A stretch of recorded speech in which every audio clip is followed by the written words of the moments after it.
하나님 아버지, 오늘도 우리를 하나님 가까이 불러주시니 감사합니다. 오늘도 하나님의 영광을 깊이 경험하도록 도와주시고 성령의 충만함과 말씀을 깨닫는 은총으로 함께하여 주옵소서. 예수님의 이름으로 기도드립니다. 아멘. 하나님 말씀은 여호수아 16장 1절에서 4절입니다. 한 목소리로 같이 읽겠습니다. 시작. 요셉 자손이 제비 뽑은 것은 여리고생 동쪽 곳 여리고 곁 여단으로부터 광야로 들어가 여리고로부터 베델 산지로 올라가고 베델에서부터 루스로 나아가 아랫 족속의 경계를 지나 아다롯에 이르고 서쪽으로 내려가서 야블레 족속의 경계와 아래 벳호론과 게세레까지 이르고 그 끝은 바다라. 요셉의 자손 므낫세와 에브라임이 그들의 기업을 받았더라. 아멘. 16장, 17장 여기가 이제 요셉 지파가 분배받은 땅에 대한 건데요. 오늘은 그 서론 부분이에요. 요셉 지파가 땅을 분배받았는데 서쪽 경계가 어디고 동쪽 경계가 어디고 남쪽이 어디고 북쪽이 어디고 이렇게 이제 대략적인 설명을 하고 있습니다. 이스라엘 12지파 중에 요셉 지파 그러면요. 요셉 지파가 두 지파로 나뉘어요. 무슨 지파죠? 에브라임 지파와 므낫세 지파 이렇게 두 개로 나뉘죠. 그래서 요셉 지파는 원래는 요셉이라는 아들 하나였는데 두 개로 나뉩니다. 에브라임 지파와 므낫세 지파로 두 개로 나뉘어서 두 배를 받는 거예요. 땅 그 분배를. 그러니까 요셉 지파는 몇 배의 복을 받았다? 두 배의 축복을 받았다. 왜냐하면 에브라임과 므낫세로 이렇게 나뉘어지니까. 에브라임과 므낫세가 누구 아들이에요? 요셉의 아들이죠? 네. 그러면 에브라임과 므낫세 중에 누가 형이에요? 네, 잘 몰라요? 므낫세가 형이에요. 므낫세가. 에브라임이 원래 동생인데 근데 이스라엘 12지파 중에 누가 더 주도권을 가져요? 더 크게 돼요? 에브라임 지파가 크게 돼요. 네, 원래는 동생이에요. 동생인데 야곱이 손주들을 축복할 때 어떻게 축복하냐면 요셉이 있잖아요. 므낫세가 형이니까 왼쪽으로 데리고 와서 오른손으로 얹으라고 그러고 그 다음에 에브라임은 오른쪽에 와서 야곱의 왼손을 얹어야 되는데 야곱이 축복할 때 어떻게 하냐면 손을 이렇게 어긋맞춰가지고 에브라임을 오른손으로 므낫세를 왼손으로 축복해. 그럼 이게 무슨 뜻이냐? 동생이 더 크게 되고 형이 더 작게 되고 이렇게 되는 거예요. 그래서 그 에브라임 지파가 이스라엘 12지파 중에 아주 큰 지파가 돼요. 또 어떤 지파가 큰 지파라 그랬죠? 유다 지파. 그러면 유다의 대장님이 누구냐? 갈렙이에요. 갈렙. 에브라임의 대장님은 누구예요? 여호수아예요. 여호수아가 에브라임 지파고 갈렙이 유다 지파예요. 그러니까 이 큰 그 믿음의 용사 둘이 이스라엘을 이끌고 가는 그런 그림이죠. 그런데 이제 므낫세 지파는 요단강 동편에서 땅을 받고 그죠? 그다음에 서편에서 또 땅을 받아요. 에브라임 지파도 서편에 땅을 받고 그러니까 요셉 지파는 두 배의 복을 받았다. 자 그러면 이제 보세요. 아니 다른 지파는 다 한 번씩 받는데 요셉만 두 배 갑절의 복을 받아요. 왜 그러냐 그 말이 왜 그러냐. 뭔가 요셉 지파에게 임하는 하나님의 복이 있다. 그게 뭐냐? 야곱이 자기 자녀들을 축복할 때 그 축복의 기도문에 근거하는 거예요. 그러니까 에브라임 지파가 열심히 산 거 있어요. 잘한 게 있지만 그 에브라임 지파가 크게 되는 거는 하나님의 축복이 계속 하나님이 영이 역사를 해서 그 지파를 크게 만드는 것에 기인한다 그 말이에요. 그런데 그게 어디서부터 오느냐? 아버지 야곱이 요셉을 축복하는 거예요. 그 축복의 내용이 창세기 49장 25절 같이 읽어요. 시작. 내 아버지의 하나님께로 말미암나니 그가 너를 도우실 것이요 전능자로 말미암나니 그가 내게 복을 주실 것이라. 위로 하늘의 복과 아래로 깊은 샘의 복과 젖먹이는 복과 태의 복이 이르다. 지금 야곱이 요셉을 축복하는 거예요. 근데 요셉을 막 엄청나게 복을 주죠.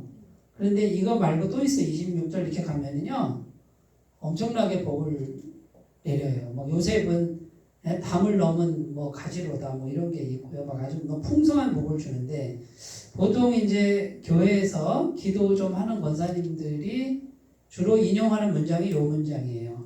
하나님 이 사람을 축복하시되 위로 하늘의 복과 아래로 샘의 축복과 땅의 기름진 복과 하늘의 신령한 복과 뭐 이러면서 막 축복기도 하는데 이 문장을 많이 인용을 해서 사용을 합니다. 이렇게 사용해서 기도하면은 좀 멋들어지겠죠? 네. 이렇게 말씀을 가지고 있잖아요. 말씀을 인용해서 기도하는 걸 훈련하시면 되게 멋있어 보여요. 영적으로 멋있어 보여요. 그래서 여기 나오잖아요. 하나님 위로 하늘의 복을 주시고, 네? 밑으로 깊은 샘 솟는 복을 주시고, 옆으로 평강의 복을 주시고, 다윗과 같은 복을 주시고, 요셉과 같은 복을 주시고, 뭐 이러면서 이제 기도하면 얼마나 멋있습니까? 네. 자, 그러니까 이제 에브라임 지파, 요셉 지파, 에브라임과 므낫세가 두 배의 복을 받는 거는 쫙 위로 올라가서 야곱의 축복의 기도에 기인한다 그거예요. 그러면 그 축복 기도가 계속해서 그 지파를 지배하는 거예요. 영원히 지배를 하는 거예요. 자, 그러니까 보세요. 지금 에브라임 지파가 열심히 한 것도 있지만 그 복의 근원은 뭐다?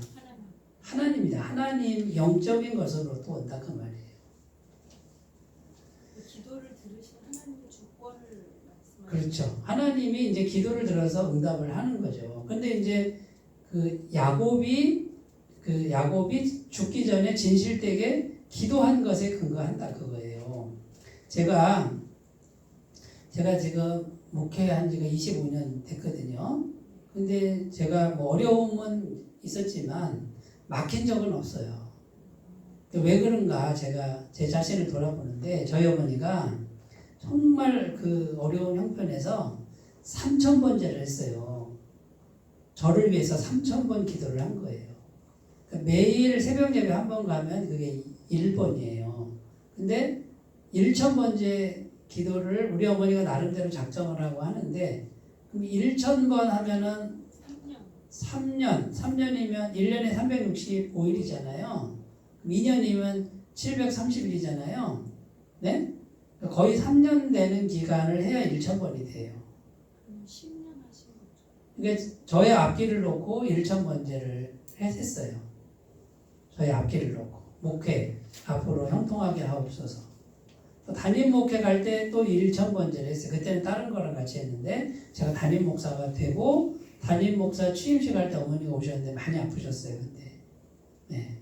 담임 목사 되고 3년, 4년 됐을 때 돌아가셨거든요.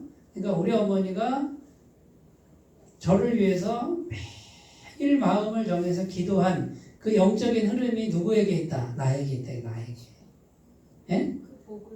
제가 지금 복을 누리고 있는 거예요. 어려움은 있는데 막힘이 없는.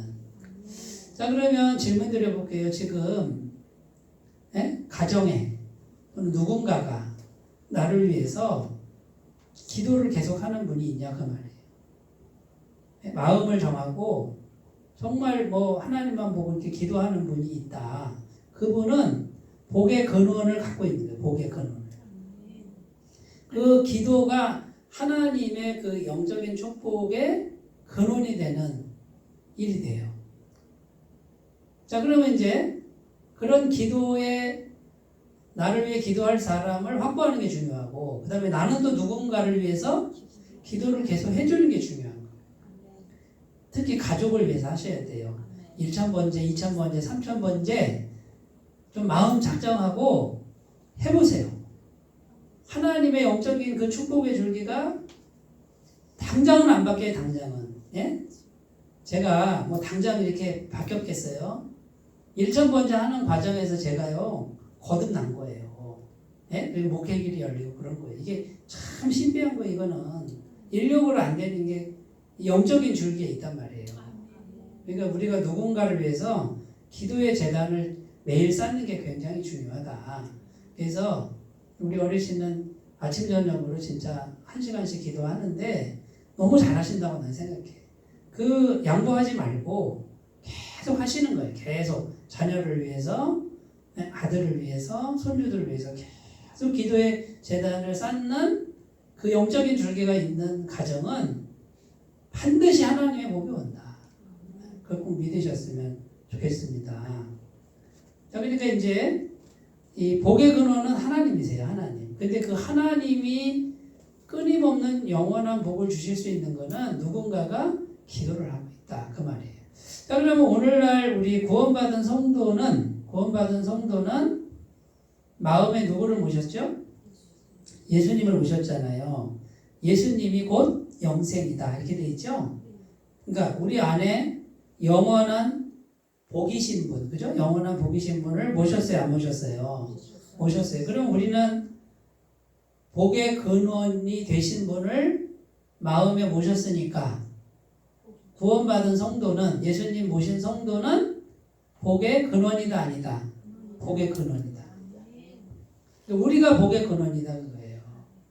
그래서 우리가 우리 마음에 모신 예수님, 이분이 복의 근원인데 이분에게 계속 기도를 올리잖아요. 그러면 이 예수님의 그 영원한 은혜가, 영적인 줄기가 계속 우리에게 임하게 돼 있어요.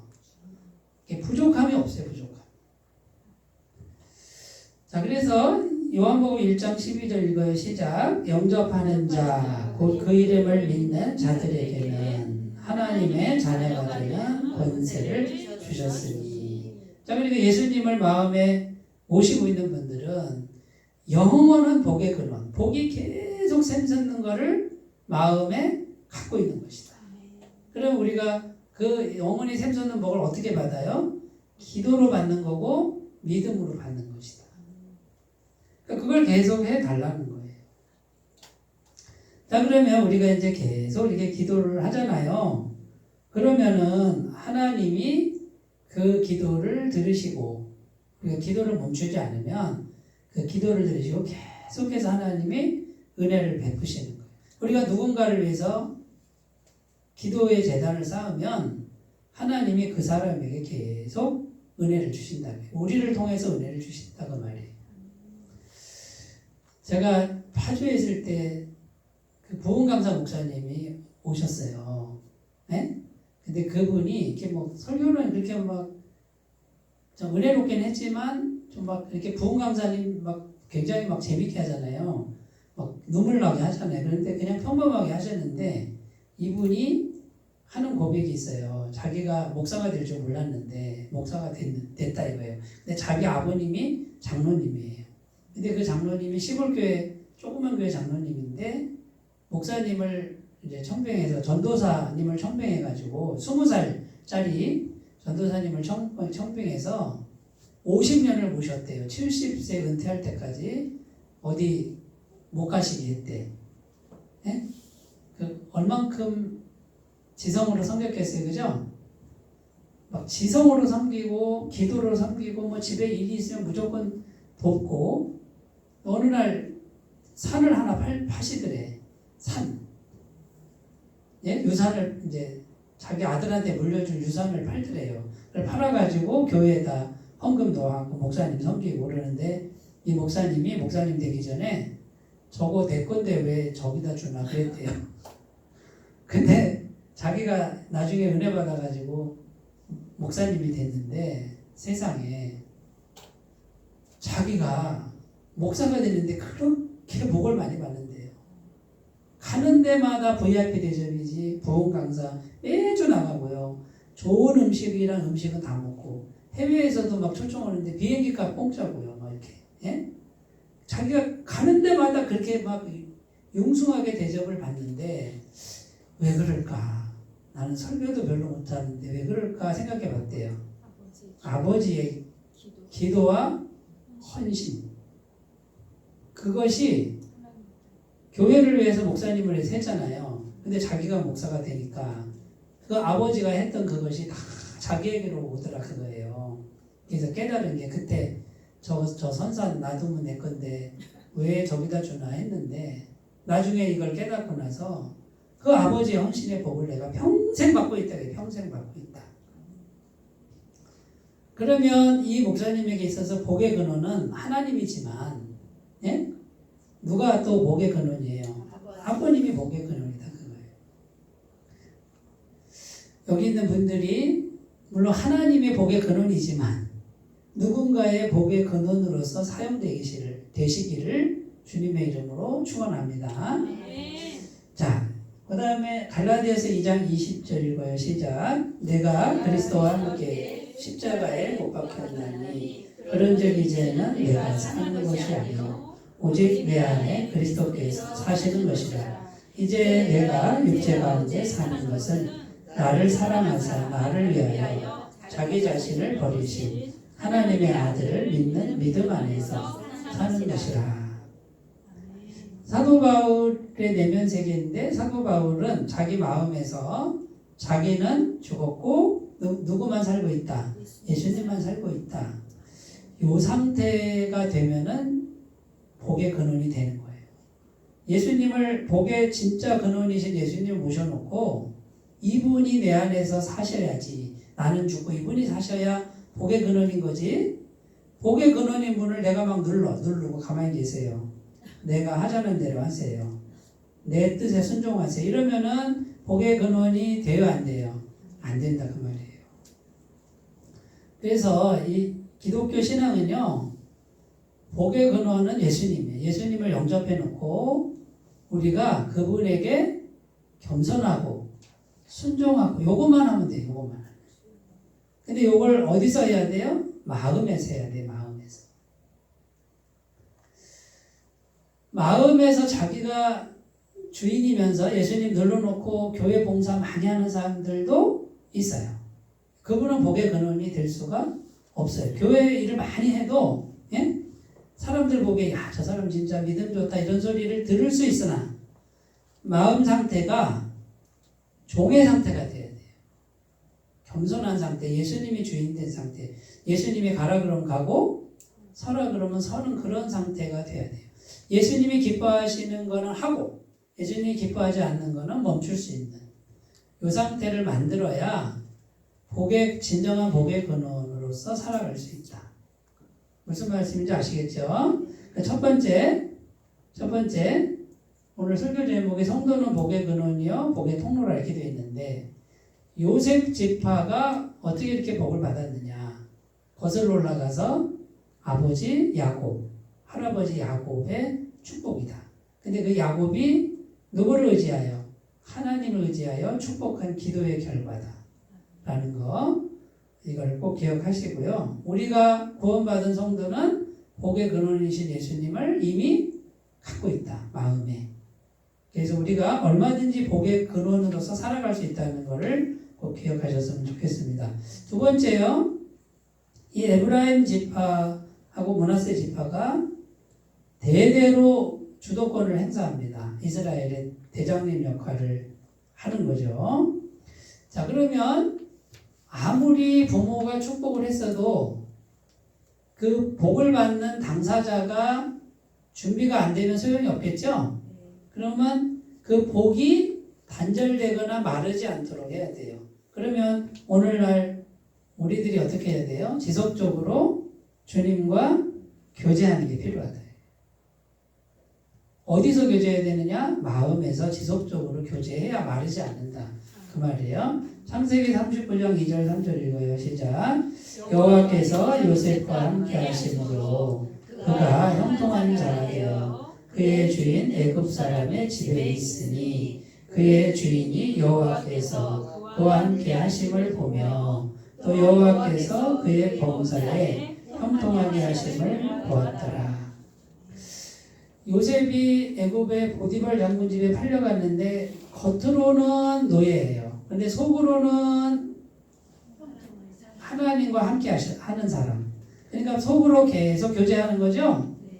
속으로 하나님과 계속 교제하니까 형통한 자다. 형통한 자가 되었다. 이렇게 돼 있어요.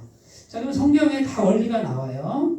복이 마르지 않게 하는 길은 우리 마음속으로 하나님과 계속 교제하는 거다. 교제는 어떻게 하는 거예요? 기도로 하는 거다. 기도로. 그냥 기도만 하면 돼요. 왜냐하면 하나님은 영이시니까 그래요. 무슨 말씀인지 아시겠죠? 그러니까 우리가 마음을 건너뛰고는 복을 받을 수가 없다. 하나님 복은 임하지 않는다. 그래서 우리가 평상시에 계속 마음으로 하나님과 교제해요. 기도를 계속 드리면 돼요. 그러면 교제 상태에 있는 거예요. 하나님 이렇게 부르면 벌써 하나님 영이신 분과 연결이 돼 있으니까 하나님 그런 순간에 이미 하나님과 교제 상태가 되는 거예요. 요거를 계속 하라는 거죠. 쉬지 않고. 자, 제가 원로원에 있을 때, 공주 원로원에 있을 때 거기는 이렇게 폐쇄 공간이잖아요. 80대, 90대 어르신들만 모여 있는 데잖아요. 그런데 교회가 있어요. 제가 어느 순간에 생각을 해봤어요. 여기는 어르신들만 올 수 있는 교회인가? 담을 넘어 바깥에서 사람이 올 수 없을까? 근데 다른 분들은 이렇게 말을 하는 거예요. 바깥에서 와도 소용없다는 거예요. 왜냐하면 문화가 안 맞다. 여기 이제 80대, 90대 죽음 앞에 둔 사람들만 있는 교회에 젊은 사람들이 오겠냐. 근데 저는 반기를 들고 싶었어요. 그래서 기도를 시작했어요. 주님, 여기도 교회인데 이 원로원 벽이 높기는 합니다만 바깥에서 사람이 올 수 있지 않습니까? 여기도 교회인데 여기 교회에서도 임직식도 하고 권사님도 세우고 안수집사님도 세우면 안 됩니까? 여기 뭐 80대, 90대 어르신들 이제 임직이 안 돼요. 그분들은. 젊은 사람이 오면은 세울 수 있는데 저는 기도하랍니다. 하나님, 담을 넘어 오게 해주세요. 왔을까요? 안 왔을까요? 왔는데요. 제가 얼마나 기도를 했을까요? 그냥 계속 기도를 한 거예요. 계속 기도를 했는데 몇 달을 했죠. 자, 몇 달 동안 아무 조짐도 없고 증상도 없었어요. 근데 어느 날 그 공주의 어떤 교회에서 마음에 상처를 입은 부부가 그 원로원 직원을 통해서 오래된 직원분을 통해서 갈 데가 없으니까 당분간 일에 나와라. 가까우세요. 걸어서 와요. 걸어서 5분이에요. 근데 이제 새벽 예배만 나왔어요. 나오다가 주일 예배 드리다가 등록은 안 한다고 했다가 계속 나오는 거예요. 그분이 이번에 안수 집사님, 권사님 오래된다 그러더라고요. 벌써 10년 넘었으니까. 그러니까 이제 그분들이 오고요. 제가 또 이제 막 기도하다가 하나님께 기도를 했어요. 하나님, 제가 어느 날 갔을 때 누군가가 와서 앉아있는 거, 이렇게 바깥에서 누군가 와서 앉아있는 걸 보게 해달라고. 그랬는데 몇 달을 또 기도했어요. 그런데 저기 인천에 있던 그 집사님 부부가 와 있는 거예요. 깜짝 놀랐어요. 뭐 연락도 없이 와서 앉아있는데 어디서 많이 본 분이야. 가서 보니까 인천에 있을 때 그 집사님 부부인데 집은 인천인데 청량과 공주 사이에 정산면이 있어요. 정산면에 전원주택을 부인이 좀 몸이 안 좋아요. 암 투병을 해가지고 전원주택을 짓고 거기 일주일에 한 두세 번씩 내려와서 전원생활을 하는데 주일날 되면 어디로 가지? 해서 그 가까운 게 다 가봤대요. 근데 너무 작아가지고 마음이 안 열렸는데 공주의 최 목사님이 계시지? 그래가지고 공주 원로원교회 온 거예요. 돼요? 안 돼요? 돼요. 그 담 넘어서 오고 젊은 사람이 와가지고 임직식을 했어요. 우리가. 그러면 제가 이제 무슨 얘기를 하는 거냐면 자 보세요. 나는 계속 교제로 기도하고 있잖아요. 기도만 하는 거예요. 그러면 아무 조짐이 없어. 지금 아무 조짐이 없는데 기도를 계속 해요. 그러면 이제 뭐가 필요하냐면 기도를 계속 하려면 내가 기도를 하고 있는 동안에는 누가 일하신다? 성령님이 지금 일하고 계신다라고 계속 믿어야 돼요. 아멘. 그런데 이게 쉬운 일이냐? 그렇지 않아요. 몇 달을 했는데도 아무 조짐이 없는 거예요. 육신의 눈으로 보면 아무 조짐이 없는 거예요. 근데 제가 포기하지 않고 계속 원로원에 있을 땐 진짜 기도 많이 했어요. 하루에 한 4시간, 5시간은 틈만 나면 내려가서 기도하고 네? 근데 기도를 계속 하는데 그럼 기도를 뭘 합니까? 불가능을 기도하는 거지. 기적을 기도하는 거지. 그래서 계속 기도하는데 어느 순간에 딱 와 있고 어느 순간에 딱 와 있고 그래요. 그래서 제가 하나 또 요령을 터득한 게 뭐냐. 기도를 계속하면서 성령님이 지금 일하고 계신다. 내 눈에는 안 보이지만 일하고 계신다라고 믿는 거예요. 계속. 마르고 닳도록 믿는 거예요. 해보세요. 그런데 이 믿음이 계속 가는 사람이 있고 중간에 포기하는 사람이 있고 그래요. 금방 포기하는 사람이 있고 중간에 포기하는 사람이 있고 저처럼 끝까지 가는 사람이 있고 그래요. 그러면 제가 마음을 정하고 계속 기도를 하면 성령님이 일하고 계시는 거예요. 계속 제 기도를 멈추지 않으면 일하고 계신다라고 믿으셔야 돼요. 그러면 뭐 하나가 이루어지고 뭐 하나가 이루어지고 그렇게 됩니다. 원로원에 처음 갔을 때 예배 인원이 70명도 안 됐어요. 그래서 제가 계속 기도를 했어요. 하나님 80명 넘게 해주세요. 그랬더니 또 80명이 넘어요. 90명 넘게 해주세요. 했더니 90명이 넘어요. 90명에서 100명 넘게 해주세요. 이거를 거의 2년을 한 것 같아요. 기도를. 90에서 100명 넘어가는 게 어렵더구만요. 계속 맨날 그 기도를 했는데 어느 순간 100명이 넘어가더라고요. 예배 인원이 한 120명, 130명 이렇게 넘어가요. 수요 예배도 100명이 넘어가고. 근데 90에서 100명 넘어갈 때 굉장히 오래 걸렸어요. 하나님 언제 하실 거예요? 그런데 포기하지 않고 계속 기도를 했는데 어떨 때는 바깥에서 뭡니까? 요양사들 왜 교육하는 거 있잖아요. 그런 사람들이 20명씩 와서 앉아있고 막 이래요. 네, 그래서 아이고 하나님이 또 오늘 저 위로하시네요. 내 기도 듣고 있다고 지금 말씀하시는 건가요? 계속 기도를 했는데 이제 넘어가게 되더라고요. 여러분, 이 복이 마르지 않는 길은 아주 쉬워요. 계속 기도하는 거예요. 계속. 그런데 이 눈에 아무 증거 아니 보이고 이 귀에 아무 소리 아니 들리는 거를 극복해야 돼. 그러나 믿음으로 내가 기도하는 순간에 성령님이 일하고 계신다라고 믿으셔야 돼요. 그래서 계속해서 교제하는 그런 삶을 사시길 바라겠습니다. 미가서 6장 8절 읽어요. 시작. 사람아 주께서 선하는 것이 무엇임을 내게 보이셨나니 여호와께서 내게 구하시는 것은 오직 정의를 행하며 인자를 사랑하며 겸손하게 내 하나님과 함께 행하는 것이 아니냐. 겸손하게 하나님과 어떻게 행하는 거예요? 계속 기도를 하는데 교만하면 안 돼요. 그러니까 겸손하게 기도하면 되는 거예요. 주님, 내가 막 함부로 막 하는 게 아니라 주님, 저는 이런 마음을 갖고 있는데 좀 도와주셨으면 좋겠어요. 주님, 제 마음은 이런데 주님 어떻게 생각하세요? 뭐 이렇게 계속 겸손하게 마음으로 기도를 하면 동행하는 것이다. 여기 보면 인자를 사랑하고, 그죠? 정의를 행하며 인자를 사랑하며 이렇게 돼 있죠? 의롭지 않은 거를 하면 안 돼요. 그 다음에 인자는 사랑을 베풀라고, 사랑하는 마음, 용서하는 마음, 막 누구 미워하고 저주하는 마음은 안 돼요. 그러면 동행이 안 된다는 거. 그러니까 항상 마음을 낮추고 계속 기도로 아뢰시는 그게 비밀이다라는 겁니다. 마태복음 8장 13절 읽어요. 시작. 예수께서 백부장에게 이르시되 가라 내 믿은 대로 될지어다 하시니 그 즉시 하인이 나으니라. 여기 백부장, 로마 군인 백부장도 계속해서 마음으로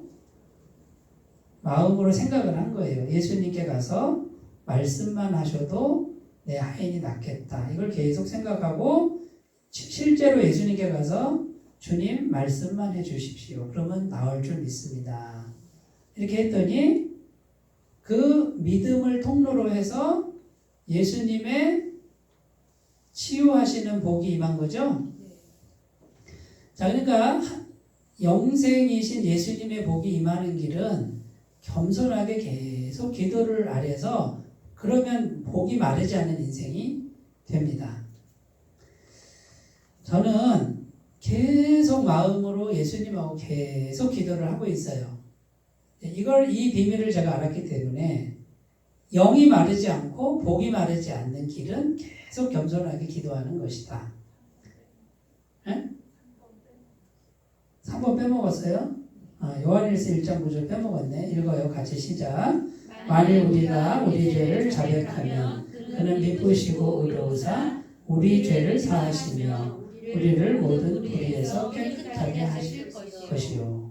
자, 복을 가로막는 게 죄단 말이에요. 죄가 있으면 성령이 오시질 않아요. 그런데 죄 사함이 있으면 예수님 보혈을 믿고 죄 사함, 영원한 죄 사함이 있으면 성령이 오신다 안 오신다? 영이 오신다.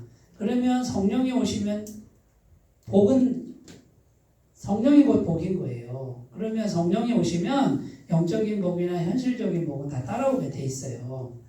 그러니까 우리가 현실적인 복이나 마음의 복이나 관계의 복은 전부 성령의 임재에 달렸어요. 그러니까 성령이 계속 마음에 오시려면은 겸손하게 회개하는 거예요. 그리고 예수님의 십자가 보혈로 죄사함, 완벽한 죄사함을 내가 계속 믿어야 돼요. 영이 마르지 않습니다. 자, 그러니까 이제 제가 제 인생을 이렇게 돌아보는데, 자, 보세요. 그냥 계속 겸손하게, 마음을 겸손하게 하고, 회개하면서 예수님하고 계속 기도하잖아요. 요 상태만 돼도요, 복이 마르질 않아요. 요 상태만 돼도. 무슨 말씀인지 아시겠죠? 그 다음에는 뭔가 이제 큰 기도 제목이죠. 큰 기도 제목 같은 거는 요 상태에서 집중적으로 그 기도 제목 가지고 기도를 하는 거예요. 제가 그 다음 3번의 내용이네. 3번의 내용은 뭡니까? 갑절의 복을 받는 길이잖아요. 이거는 그냥 예수님하고 계속 겸손하게 동행하면 그냥 형통하고 무난하게 살아요. 그런데 뭔가 사명을 감당하는 거예요. 내가 뭔가를 이제 더 해야 될 때는 그 제목을 놓고 기도를 해야 돼요. 그러면 그 사명 감당할 수 있는 만큼을 또 주세요. 제가 평생 놓고 기도하는 게 뭐냐. 양가 부모님을 어쨌든 완전히 봉양은 못하지만 용돈은 좀 드리게 해주세요. 이렇게 기도를 하는 거예요. 그만큼은 주세요라고 기도를 하는데 그리고 약속을 지키는 거예요. 저희 부부는 결혼해서 지금까지 단 한 달도 빼먹지 않았어요. 양가 용돈을 다 드리는 거예요. 작은 양이지만. 근데 한 달도 빼먹은 적이 없어. 그런데 기도를 하는 거예요. 주님, 양가 부모님이 아직도 살아계십니다. 제가 이만큼은 드릴 수 있게 해주세요 했는데 진짜 하나님이 그만큼을 주시는 거예요. 이거는 내가 먹는 게 아니라 내가 가지는 게 아니라 부모 공경이잖아요. 좋은 거. 이거는 하나님 기뻐하시는 일이란 말이에요. 우리가 사명을 감당하는 일이 있다. 뭔가 하나님 기뻐하시는 일을 내가 하고 싶다 했을 때는 그걸 놓고 기도하잖아요. 그만큼을 주세요. 틀림없이 주세요. 근데 이것도 계속 기도하면서 구해야 돼요. 저희가 지금 25년, 결혼한 지 25년 됐는데 진짜 뭐 적자가 날 때도 있었어요. 적자가. 근데 기도하면 또 그걸 채워주고 기도하면 채워주는데 한 달도 빼먹지 않았어요. 뭐 돈이 없다고 부모님 안 드린 적이 없어요. 먼저 드렸어요. 먼저. 드리고 우리가 적자네 어떡하지? 기도하자. 그러니까 먼저 드리고 없네? 기도하자. 그런데 채워지는 거예요. 근데 딱 봐서 적자네? 부모님 거 빼? 하나님 것도 빼? 이런 분들은 갑절의 복을 못 받아요. 누가 아실까요? 하나님이 아시죠. 하나님이 내 중심을 아시잖아. 어떤 분들 이렇게 보면 하나님께 잘하다가 이제 형편이 어려워지면 마음이 자꾸 바뀌어요. 하나님이 갑절의 복을 주시려고 하는데 그 믿음이 안 되는 거예요.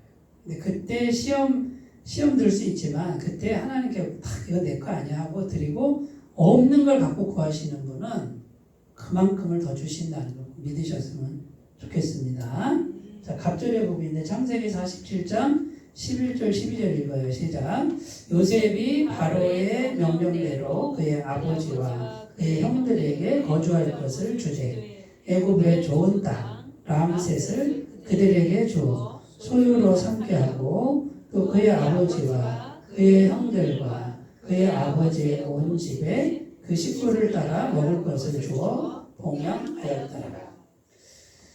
자, 가나안 땅에서 애굽으로 70명 정도가 갔어요. 그러면 요셉이 그 가족들을 지금 봉양하는 거죠? 그러면 외국 땅에 가서 봉양하려면 땅도 있어야 되고, 그죠? 권세도 있어야 되고, 돈도 있어야 되고. 그러니까 하나님이 어떻게 한 거예요? 요셉을 미리 보내가지고, 예? 애굽의 국무총리도 만들어 놓지, 부자 만들어 놓지, 네? 권세도 주시지. 그러니까 요셉이 어떻게 해요? 자기 걸로 그 70명을 살 집과 모든 걸 다 이렇게 하잖아요. 우리에게 이런 마음이 있고 기도를 시작하시는 분은 하나님이 요셉처럼 축복합니다. 여기 계신 분 중에 우리 한소만 교회, 예? 한소만 교회 부흥하면 내가 교회 하나 짓겠다. 예를 들어서, 예? 내 거 드려서 그걸 놓고 기도하시는 분은 그만큼을 주실 거예요. 아멘을 그래도 하시네. 안 할 줄 알았더니. 그러면 얼마나 있어야 될까요? 당장 건물만 있으면 안 돼요. 건물에다가, 네? 사람이 이제 생기면, 부흥하면, 이제 조건이 부흥하면, 예? 어쨌든 내가 이걸 내놓겠다. 그러면 엄청난 돈이죠. 그 마음을 품고 기도를 하시는 분은 아마 하나님이 허락하실 거예요. 넉넉하게 그렇게 하시리라고 봐요. 그러니까 좋은 꿈을 꾸셔야 돼. 나쁜 꿈 꾸면 안 되고 욕심으로 하면 안 되고.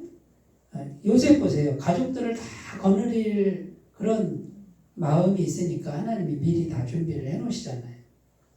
고린도후서 9장 8절 읽어요. 시작.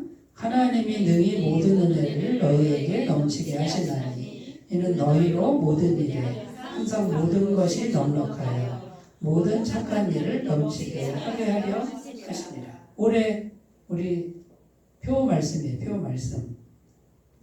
우리가 착한 일을 하려고 하면 할 수 있도록 하나님이 넉넉하게 해주신다 그 말이에요. 자, 그러면 내가 왜 넉넉하지 않을까? 착한 일을 할 생각이 없어서 그래요.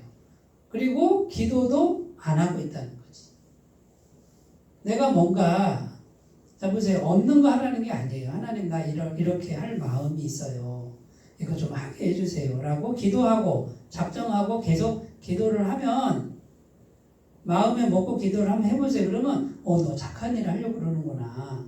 그러면 하나님은 모든 일에 착한 일 할 수 있도록 은혜를 넘치게 하신다. 그 말씀이에요. 이 말씀이. 그러니까 우리가 영적으로 믿음을 먼저 세우는 거예요. 지금 현실에다 맞추는 게 아니에요. 우리 성도의 삶은 현실에 맞추는 게 아니라 믿음에 맞추는 거예요. 그래서 믿음을 먼저 설정하는 거예요. 없는 걸 먼저 설정하고 하나님 나 요거 하고 싶어요.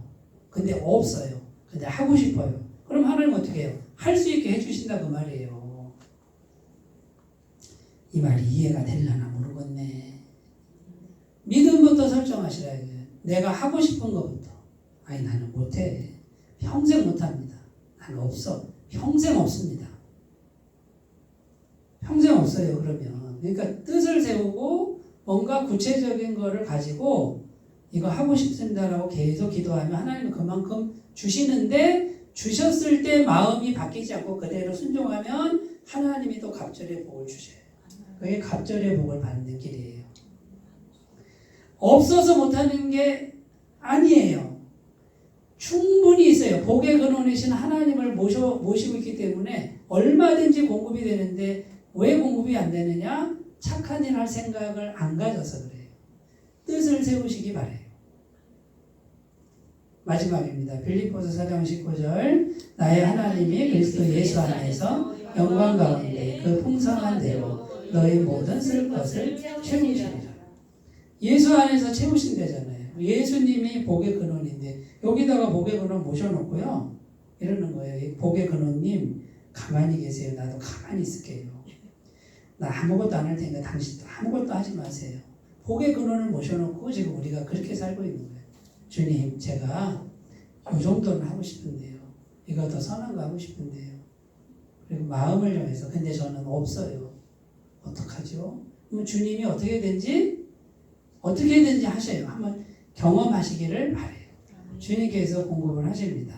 우리 청주에 있는 우리 친구 목사 개척하는 이야기 들어보면요. 사모님이 꼭 기도를 이렇게 해요. 하나님, 내일은 바닥 공사를 해야 되는데 저희가 돈이 없어요. 어떡하죠? 도와주세요. 하고서 이제 바닥 공사, 그럼 오늘은 1층만 할게요. 1층을 하는데, 네?